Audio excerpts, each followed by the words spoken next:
Hello guys, ഞാനിപ്പോൾ എവിടെ നിൽക്കുന്നതെന്നറിയോ?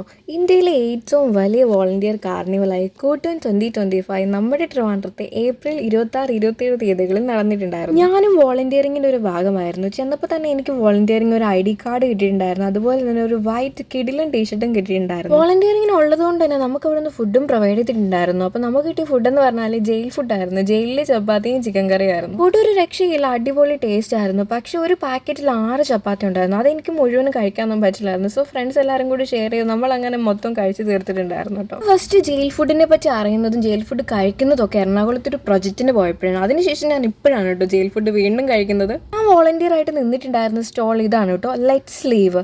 ഇതൊരു mental health advocacy and awareness NGO ആണ്. അത് മെയിനായിട്ട് വർക്ക് ചെയ്യുന്നത് യൂത്തിന്റെ സൂയിസൈഡ് പ്രിവെൻഷന് വേണ്ടിയിട്ടാണ്. 2018 മുതൽ തിരുവനന്തപുരത്ത് യുവാക്കളുടെ ആത്മഹത്യ പ്രതിരോധത്തിനായിട്ട് ഇവർ പ്രവർത്തിച്ചു വരുന്നു. പിന്നെ ഇവർക്ക് ഓറഞ്ച് റൂം എന്ന് പറഞ്ഞ ഒരു പ്രൊജക്റ്റും ഉണ്ട്. ഇതൊരു നോൺ ജഡ്ജ്മെന്റൽ ലിസണിങ് സ്പേസ് കൂടിയാണ്. ഞങ്ങൾ ചെന്നപ്പോൾ തന്നെ ഇവർ ഓൾമോസ്റ്റ് എല്ലാം സെറ്റ് ആക്കിയിട്ടുണ്ടായിരുന്നു. പിന്നെ നമ്മൾ അവിടുത്തെ ആ ഒരു ഫോട്ടോസും കാര്യങ്ങളും ലൈറ്റും എല്ലാം അങ്ങനെ സെറ്റാക്കി കൊടുത്തിട്ടുണ്ടായിരുന്നു. പിന്നെ അതുപോലെ തന്നെ ഒരുപാട് ഗെയിംസും ഇവർ സെറ്റ് ആക്കിയിട്ടുണ്ടായിരുന്നു കേട്ടോ. അതുപോലെ ഇവരുടെ ഗെയിംസിനെ പറ്റി പറയുകയാണെങ്കിൽ ഭയങ്കര ഡിഫറെൻ്റ് ആയിട്ടുള്ള ഭയങ്കര എലഗൻറ്റ് യൂണിക് ആയിട്ടുള്ള ഗെയിംസ് ആയിരുന്നു ഉണ്ടായിരുന്നത്.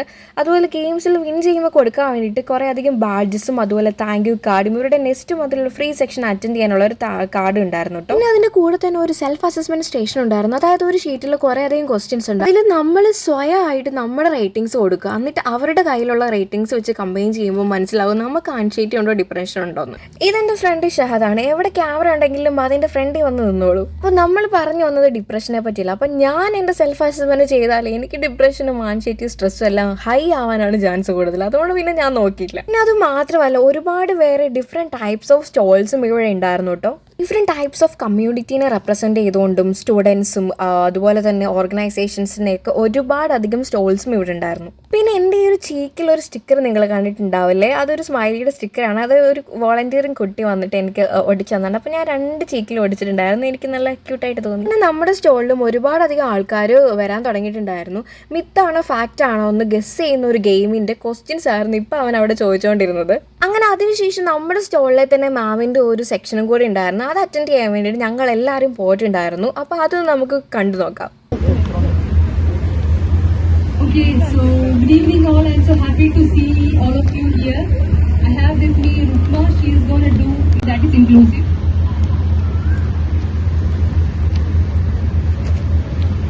Okay, so let's quickly have a round of introduction, just the name and why you are here, quickly.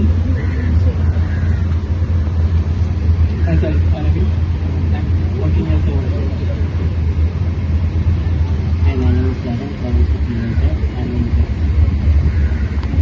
I'm Johan, I also work as a volunteer. Hi all, I'm Bhavna. I am a volunteer at NGO Kalim India. As a volunteer. Why you are in this workshop? What is it that you want to take away from this session? I will be dragged into the session. I'm looking very I'm curious enough to know about it. I'm Kirti. I'm one of the event management leads here in Kuta. Anything that is for mental wellness,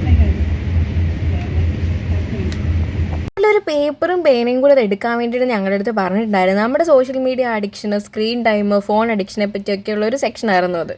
അതിനുശേഷം ഞാൻ എനിക്ക് favourite ആയിട്ടുള്ള കുറച്ച് ആൾക്കാരെ കണ്ടിട്ടുണ്ടായിരുന്നു. ക്യാറ്റ്സിനെ തന്നെയാണ്. നമുക്ക് adopt ചെയ്യാൻ പറ്റിയ നല്ല ക്യൂട്ട് ക്യാറ്റ്സും അതുപോലെ പപ്പീസൊക്കെ ഉണ്ടായിരുന്നു കേട്ടോ. ഞാൻ PG സ്റ്റേ ചെയ്യുന്നത് കൊണ്ട് തന്നെ പെറ്റ്സിനൊന്നും വളർത്താൻ പറ്റിയ സിറ്റുവേഷൻ അല്ല. നാട്ടിലായിരുന്നെങ്കിൽ ഞാൻ ക്യാറ്റ്സിനൊക്കെ കൊണ്ടുപോകാനും, പക്ഷെ ഇവിടെ ഇതിന് പറ്റിയ സിറ്റുവേഷൻ അല്ലാത്തത് കൊണ്ട് തന്നെ എനിക്ക് നല്ല വിഷമമുണ്ടായിരുന്നു. പിന്നെ പല സ്റ്റാൾസിലും ഒരുപാട് അധികം ഗെയിംസ് ഉണ്ടായിരുന്നു കേട്ടോ.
നോക്കിയേ.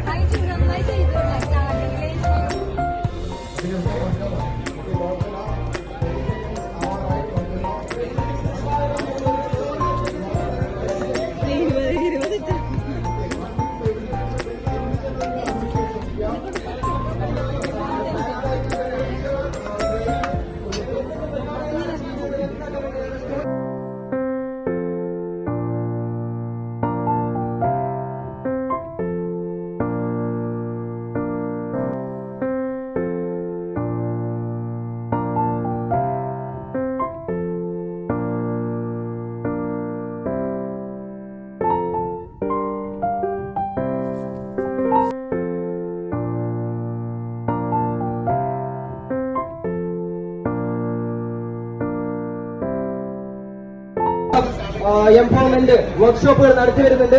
ഇവിടെ കിട്ടുന്ന ഓരോ പൈസയും ഓരോ രൂപയും ഞങ്ങൾ ഈ സമൂഹത്തിൽ തന്നെയാണ് ചെലവഴിക്കുന്നത്. അതെങ്ങനെയൊക്കെയാണ് ഞങ്ങൾ വിനിയോഗിക്കുന്നത് എന്ന് മനസ്സിലാക്കാൻ വേണ്ടി ഓരോരുത്തരെയും ഞങ്ങളുടെ സ്റ്റോളിലേക്ക് ഞങ്ങൾ വെൽക്കം ചെയ്യുന്നു. These are our fund raising method. കൂട്ടത്തിൽ വന്നിരിക്കുന്ന എല്ലാ കൂട്ടുകാരെയും ഈ ഒരു ഗെയിം എന്ന് പറഞ്ഞാൽ ബ്ലൈൻഡ് ആയിട്ടുള്ള ആൾക്കാരുടെ ആ ഒരു ബുദ്ധിമുട്ട് മനസ്സിലാക്കാൻ വേണ്ടിയിട്ട് നമ്മൾ തന്നെ കണ്ണ് കെട്ടിയിട്ട് ആ ഒരു ബ്ലൈൻഡ് സ്റ്റിക്കും കൊണ്ട് നടക്കുന്ന ഒരു ഗെയിമായിരുന്നു കേട്ടോ. വന്നിരിക്കുന്ന കുറച്ച് നമ്പറിൽ നമ്മളൊരു സ്റ്റോളിൻ്റെ നമ്പർ സെലക്ട് ചെയ്യുക, എന്നിട്ട് കണ്ണ് കെട്ടി ആ ഒരു ബ്ലൈൻഡ് സ്റ്റിക്കും കൊണ്ട് ഒറ്റയ്ക്ക് നടന്ന് ആ സ്റ്റോളിലെത്തി അവിടെ എന്താണ് ചെയ്യുന്നത്, അവിടെ ആ സ്റ്റോളിൽ എന്താണുള്ളതെന്ന് കേട്ട് മനസ്സിലാക്കി തിരിച്ച് ഇവിടെ വന്ന് പറയുന്നുള്ളായിരുന്നു ടാസ്ക്. ഞാനും അത് അറ്റൻഡ് ചെയ്തിട്ടുണ്ടായിരുന്നു. ഭയങ്കര ബുദ്ധിമുട്ടായിരുന്നു, കാരണം കണ്ണ് കാണാത്ത ആൾക്കാരുടെ ആ ഒരു ബുദ്ധിമുട്ട് മനസ്സിലാക്കാൻ വേണ്ടിയിട്ട് സാധിച്ചിട്ടുണ്ടായിരുന്നു. ഇതൊരു ഡിഫറെൻറ്റ് എക്സ്പീരിയൻസും കൂടെ ആയിരുന്നു എനിക്ക്. ഇനി നമുക്ക് വെള്ളം ദാഹിച്ചപ്പോൾ നമ്മൾ നേരെ ഫുഡ് സ്റ്റാളിലേക്ക് പോയിട്ട് അവിടുന്ന് ഞാൻ വാങ്ങിച്ചിട്ടുണ്ടായിരുന്നത് ചോക്ലേറ്റ് ബോബ ബൂസ്റ്റർ ആയിരുന്നു. അടിപൊളി ടേസ്റ്റ് ആയിരുന്നു. ലൈവായിട്ട് അവിടെ ഉണ്ടാക്കുന്നതൊക്കെ കണ്ടിട്ടാണ് കേട്ടോ നമ്മൾ അവിടെ നിന്ന് കുടിച്ചിട്ടുണ്ടായിരുന്നു. നല്ല രസം ഉണ്ടായിരുന്നു ഉണ്ടാക്കുന്നതൊക്കെ കാണാൻ വേണ്ടിയിട്ട്. മെയിനായിട്ട് ഫുഡിന് മാത്രമായിട്ട് ഒരുപാടധികം സ്റ്റോൾസ് ഉണ്ടായിരുന്നു കേട്ടോ. പാനിപ്പൂരിയുടെ സ്റ്റോൾ ഉണ്ടായിരുന്നു, അതുപോലെ ചായ, സ്നാക്സ്, കടികൾ, അതിൻ്റെയൊക്കെ ഒരുപാടധികം സ്റ്റോൾസ് ഉണ്ടായിരുന്നു. ഡിഫറെൻറ്റ് വെറൈറ്റി ഫുഡ് ട്രൈ ചെയ്യാൻ പറ്റിയ അടിപൊളി സ്പോട്ട് ഉണ്ടായിരുന്നു. കിട്ടിയ ടൈം കൊണ്ട് നമ്മൾ എല്ലാ സ്റ്റോളും തന്നെ എക്സ്പ്ലോർ ചെയ്തിട്ടുണ്ടായിരുന്നു. ഈ ഒരു ജ്വല്ലറി സ്റ്റോളിൽ ഞാൻ വന്നിട്ടുണ്ടായിരുന്നു. ജ്വല്ലറീസ് ഒക്കെ അടിപൊളിയായിരുന്നു, പക്ഷെ റേറ്റ് കുറച്ചധികം കൂടുതലായിരുന്നു. അതുകൊണ്ട് ഞാൻ അവിടെ നിന്നൊന്നും വാങ്ങിയിട്ടുണ്ടായിരുന്നില്ല. Hand made bags, jute bags, അങ്ങനെ ഡിഫറെൻറ്റ് ടൈപ്സ് ഓഫ് ബാഗ്സ്, അതുപോലെ തന്നെ റീഡിങ് ബുക്സ് ഒക്കെ ഒരുപാട് അവൈലബിൾ ആയിട്ടുണ്ടായിരുന്നു ഇവിടെ. ഇനി ഈ ഒരു വോമിനെ ഞാൻ കയ്യിലെടുത്ത് നോക്കിയിട്ടുണ്ടായിരുന്നു കേട്ടോ. ആദ്യം എനിക്ക് ഭയങ്കര മടിയായിരുന്നു, പിന്നെ ഞാൻ എടുത്ത് നോക്കിയേ കുഴപ്പമില്ലായിരുന്നു. അങ്ങനെ നമ്മൾ കിട്ടിയ ടൈം കൊണ്ട് മാക്സിമം സ്റ്റോളും എക്സ്പ്ലോർ ചെയ്യാൻ വേണ്ടിയിട്ട് നോക്കിയിട്ടുണ്ടായിരുന്നു. അങ്ങനെ എക്സ്പ്ലോർ ചെയ്ത് വന്നപ്പോഴത്തേനും ടൈം ഒത്തിരി ലേറ്റ് ആയിട്ടുണ്ടായിരുന്നു. അങ്ങനെ നമുക്ക് പാക്കപ്പ് ചെയ്യാനുള്ള ടൈം ആയിട്ടുണ്ടായിരുന്നു. അങ്ങനെ നമ്മളെല്ലാം പാക്കപ്പ് ചെയ്ത് അവിടെ നിന്ന് ഇറങ്ങാനുള്ള ടൈം ആയിട്ടുണ്ട്. അങ്ങനെ മെയിനായിട്ടുള്ള ടാസ്ക് എന്ന് പറഞ്ഞാൽ ഇതെല്ലാം അഴിച്ച് ഇവിടുന്ന് ക്ലീൻ ആക്കി വേണം കൊടുക്കുക. അങ്ങനെ നമ്മളെല്ലാവരും ഒത്തുചേർന്ന് ഇതെല്ലാം അഴിച്ച് മാറ്റി ഇവിടെ ക്ലീൻ ആക്കി സെറ്റപ്പ് ആക്കി കൊടുത്തിട്ടുണ്ടായിരുന്നു. അതിനുശേഷം അവിടെ ജാസി ഗിഫ്റ്റിൻ്റെ ഒരു കൺസേർട്ട് കൂടെ നടക്കുന്നുണ്ടായിരുന്നു. അങ്ങനെ നമ്മൾ അവിടെയും പോയി അറ്റൻഡ് ചെയ്ത് ആ വീഡിയോ ഒന്നും എടുക്കാൻ വേണ്ടിയിട്ട് പറ്റുന്നുണ്ടായിരുന്നില്ല, കാരണം ഒരുപാടധികം ആൾക്കാരുണ്ടായിരുന്നു. അങ്ങനെ ഈ ഒരു എക്സ്പീരിയൻസ് എനിക്ക് ഭയങ്കര ഒരു ഡിഫറെൻറ്റ് എക്സ്പീരിയൻസ് ആയിരുന്നു. ഭയങ്കര ഇവിടെ വന്നിട്ടുണ്ടായിരുന്നില്ലെങ്കിൽ നഷ്ടമായി പോയേനെ. ഈ മെയിനായിട്ടുള്ള ഒരു ഐറ്റത്തിലേക്കാണ് നമ്മൾ പോകുന്നത്, കാരണം നമുക്ക് നന്നായിട്ട് വിശക്കുന്നുണ്ടായിരുന്നു. അങ്ങനെ നമ്മൾ ഫുഡ് കഴിക്കാൻ വേണ്ടിയിട്ട് നേരെ പോയത് ബാർബിക്യൂ സ്പേസ് റെസ്റ്റോറൻറ്റിലാണ്. അവിടുത്തെ ആംബിയൻസ് ആണ് കേട്ടോ എനിക്ക് ഏറ്റവും ഇഷ്ടപ്പെട്ടുണ്ടായിരുന്നത്. നമ്മൾ അവിടുന്ന് മന്തിയാണ് കേട്ടോ ഓർഡർ ചെയ്തിട്ടുണ്ടായിരുന്നു. എന്തൊക്കെ ഡിഫറെൻ്റ് ആയിട്ട് കഴിക്കണമെന്ന് വിചാരിച്ചാൽ ലാസ്റ്റ് നമ്മൾ എത്തുന്നത് മന്തിയിലേക്കാണ്. അങ്ങനെ നമ്മൾ അവിടുന്ന് മന്തി വാങ്ങി കഴിച്ചു. ഈ തവണ നോർമൽ മന്തി അല്ലായിരുന്നു, അൽഫാം മന്തി ആയിരുന്നു കഴിച്ചു. ഏത് ടൈപ്പാണെന്ന് ഞാൻ ഓർക്കുന്നില്ല, കാരണം കുറേ മാസങ്ങൾക്ക് മുമ്പ് എടുത്ത വീഡിയോ ആണല്ലോ. പിന്നെ ഏറ്റവും എടുത്ത് പറയേണ്ടത് ഇവരുടെ ആംബിയൻസ് ആണ്. എനിക്ക് ഒരുപാടധികം ഇഷ്ടപ്പെട്ടത് ഇവരുടെ ആംബിയൻസ് ആയിരുന്നു. ഫുഡും അടിപൊളിയായിരുന്നു. അങ്ങനെ നമ്മൾ ഫുഡെല്ലാം കഴിച്ചിട്ട് അവിടെ നിന്ന് നേരെ പോയത് മാനവീയം വീതിയിലാണ്. ഞാനിവിടെ ട്രിവാൻഡ്രത്ത് വന്നിട്ട് 2-2.5 വർഷമായെങ്കിലും ഞാൻ ഇതുവരെ മാനവീയത്ത് പോയിട്ടില്ല. എൻ്റെ ഒരു ആഗ്രഹം സാധിക്കാൻ വേണ്ടിയിട്ട് നമ്മളെല്ലാവരും നേരെ പോയത് മാനവീയം വീതിയിലാണ്. ഇവിടെ പ്രത്യേകിച്ച് കാണാനൊന്നും ഇല്ലെങ്കിലും ആ ഒരു സ്ഥലത്ത് പോയിട്ടില്ലാത്തതിൻ്റെ ആ ഒരു വിഷമം മാറ്റാൻ വേണ്ടിയിട്ട് നമ്മൾ അവിടെ പോയി. ട്രിവാൻഡ്രത്ത് താമസിക്കുമ്പോഴും മാനവീയത്ത് പോയിട്ടില്ലെന്ന് പറഞ്ഞാൽ അതൊരു മോശമല്ലേ? ഫ്രണ്ട്സൊക്കെ ആയിട്ടും ഫാമിലിയൊക്കെ ആയിട്ടും കുറച്ച് നേരം ടൈം സ്പെൻഡ് ചെയ്യാൻ വേണ്ടിയിട്ട് വന്നിരിക്കാൻ പറ്റിയ അടിപൊളി സ്പോട്ടാണ് കേട്ടോ മാനവീയം വീതി. പ്രത്യേകിച്ച് കാണാനൊന്നും ഇല്ലെങ്കിലും എനിക്ക് ഏറ്റവും ഇഷ്ടപ്പെട്ടിട്ടുണ്ടായിരുന്നത് ഈ ഒരു വോൾ പെയിൻറ്റിങ്സ് ആയിരുന്നു. മതിലൊക്കെ ഒരുപാടധികം പെയിൻറ്റിങ്സ് ഉണ്ടായിരുന്നു.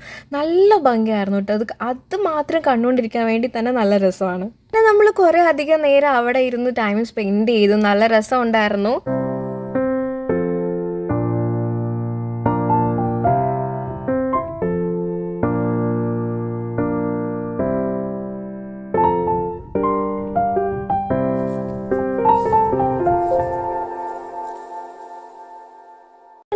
ഗാനമേള വേദിയിലൊക്കെ പോയിട്ട് എൻ്റെ ആഗ്രഹവും സാധിച്ചു. അങ്ങനെ നമ്മൾ തിരിച്ച് വീട്ടിലേക്ക് പോവാണ്. അപ്പോൾ കൂട്ടം 2025 അടിപൊളിയായിരുന്നു. അപ്പോൾ ഇത്രയേ ഉള്ളൂ ഇന്നത്തെ വീഡിയോ വന്നിട്ട്. അപ്പോൾ എല്ലാവർക്കും ഓക്കെ, ടാറ്റ, ബൈ.